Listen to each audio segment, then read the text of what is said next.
मजहब की दीवारें बांट सकती है, लेकिन शिक्षा की रोशनी सबके लिए एक समान है। शिक्षा ही असली इबादत है और यह हर बच्चे का जन्मसिद्ध अधिकार है। धर्म ग्रंथ चाहे अलग हो, पर शिक्षा की किताब सबके लिए एक ही है। ज्ञान का उजाला किसी धर्म जाति का मोहताज नहीं होता। यहाँ बच्चे को तालीम नहीं मिल रहा है, जहाँ से हिंदी उर्दू दोनों पढ़ाई हो रहा था, कराना था हम लोगों को। यहाँ पे वो चीज़ होता नहीं था। स्कूल यहाँ से बहुत दूर है, लमसम 1 किलोमीटर दूर इधर, तो प्रॉब्लम होती थी बच्चों को, जो छोटे छोटे बच्चे थे। बिहार के सीतामढ़ी जिले के बथनाहा प्रखंड का हरिवेला गांव, जहां लगभग 1000 मुस्लिम आबादी रहती है। कभी यहां बच्चों की पढ़ाई के लिए मदरसे की कोई व्यवस्था नहीं थी। गांव के बच्चे शिक्षा से वंचित रह जाते थे और जब किसी की मृत्यु हो जाती थी तो लोग सड़क पर ही नमाज पढ़ने को मजबूर थे। पहले जब किसी की मृत्यु हो जाती थी तो नमाज ये कैसे पढ़ते थे, कहाँ पे? रोड साइड में पढ़ते, रोड पर पढ़ते थे। गाड़ी घोड़ा चलता था, रुक जाते थे गाड़ी घोड़ा दोनों बगल, और रोड पर पढ़ लेकर तब नमाज पढ़ करके तब दफनाते थे। काहेला रोड पर पढ़ते थे? नहीं था, जगह नहीं था इसीलिए। तो रोड पर जब पढ़ते थे आप, तो गाड़ी उड़ी सब जो आती थी तब उस समय क्या करते थे?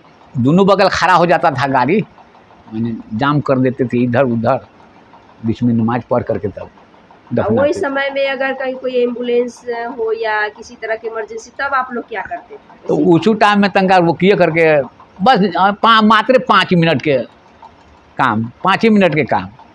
अब यहाँ जैसे पहले नहीं था, तो हम लोग मस्जिदे में बच्चों को पढ़ाते थे, वहीं पे मौलाना साहब को रखना और पढ़वाना। जगह का अभाव था, यहाँ पे जगह नहीं मिल रहा था। मस्जिद में तो पाक साफ होकर जाना होता है, हम लोगों को नहा धोवा कर उसमें जाना होता है। और जब पढ़ाई होती थी तो जगह नहीं था, तो बच्चे लोग उठा ऐसा ही चल दिए, तो उसमें दिक्कत होती थी कि नमाज उसी जगह पे नमाज पढ़ना, उसी जगह बच्चे को पढ़ाना, तो इसमें थोड़ा सा दिक्कत हो रहा था।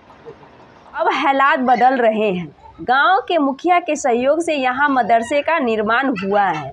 तो हम लोगों ने एक कमेटी गठन किया और जो नवयुवक से लेके गांव समाज जितने हैं लोग, उसमें बैठकर विचार किए। यहाँ तो जनप्रतिनिधि जो है मुखिया जी, उनसे भी हम लोगों ने बात रखा, तो उन्होंने आश्वासन दिया कि हाँ, अगर हम जीतते हैं तो इस पर ज़रूर फोकस करेंगे। हाँ, वो जीत गए और वो हम लोगों को ये ज़मीन जो था, हाँ, वो मुहैया करवाएं, चाहे जैसे भी हो। हाँ, तो 500 फीट लंबी और 20 फीट ऊंची गार्डवान भी बनाई गई है, जिससे बच्चों को सुरक्षित वातावरण में शिक्षा मिल रही है।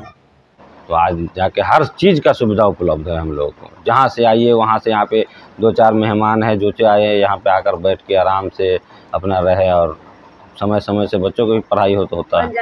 अब हरिवेला के बच्चों को पढ़ने का अवसर मिला है। लोगों को धार्मिक गतिविधियों के लिए सम्मानजनक स्थान मिला है और पूरा गांव शिक्षा और जागरूकता की नई राह पर चल रहा है।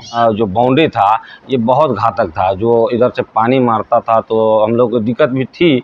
यहाँ पे कितना भी भराई करते थे तो माटी ढक के चला जाता अंदर। ये भी एक मुखिया जी का बहुत बड़ा उपलब्धियाँ है कि जो ये बाउंड्री करवा के हम लोग को दिए।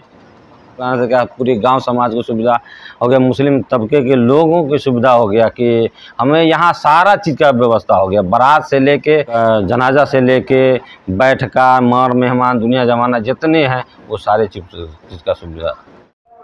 मदरसा बनवाने की आपकी प्रतिक्रिया क्या रही है? मेरे पंचायत में लगभग 1000 मुस्लिमों की आबादी है, जिसमें मुस्लिमों को बच्चों को पढ़ने के लिए कोई व्यवस्था नहीं थी। तो मैंने देखा कि यहाँ गरीब मुस्लिम के बच्चे शिक्षा विहीन हो रहे हैं, तो मैंने अपना ज़मीन, अपनी निजी पैसा से ज़मीन खरीदकर मदरसा का निर्माण करा दिया और लगभग 500 फीट लंबा और 20 फीट ऊंचा गार्ड वाल बनवा दिया है, जिससे बच्चे की सुरक्षा भी मिल गई और मदरसा की ज़मीन भी सुरक्षित हो गई, क्योंकि उसके जस्ट दक्षिण से एक नहर है, नदी है, जिससे बच्चों को डूबने का भय बना रहता था। हम भी सशंकित रहते थे, इसलिए मैंने दोनों काम करा दिया। आज मुस्लिम समाज में एक खुशी का माहौल है कि उनको रहने के लिए, बच्चों के शिक्षा के लिए एक अस्थाई शिक्षण संस्थान बन गया है। इसलिए कि मैंने देखता था मुस्लिम समाज के पास जब उनके घर के लोग मरते थे तो मरने के बाद उसको लाश के समय जो नमाज पढ़ने का भी कहीं जगह नहीं रहता था, तो लोग रोड पर उसको नमाज पढ़ा करते थे। तो मेरे मन में आया कि नहीं, इसको एक जगह होनी चाहिए। तब मेरे भाव आया, दूसरी मेरे मन में भाव आया कि उनके बच्चे लोग मुसलमान अधिकांश गरीब तबके से आते हैं जो बाहर रहकर अपना रोजी रोटी करते रहते हैं, लेकिन घर के बच्चे महिलाएं को बड़ी दिक्कत होती थी, तो उनको शिक्षा देने दिए माने ताकि यह शिक्षित हो जाए। इसलिए मेरे मन में एक भाव आया कि मैं अपने निजी कोष से एक मदरसा का निर्माण कर दूं। यह सिर्फ एक मदरसे की कहानी नहीं, बल्कि इस बात का सबूत है कि अगर समाज और नेतृत्व साथ आए तो शिक्षा और बदलाव की रोशनी हर गांव तक पहुंच सकती है।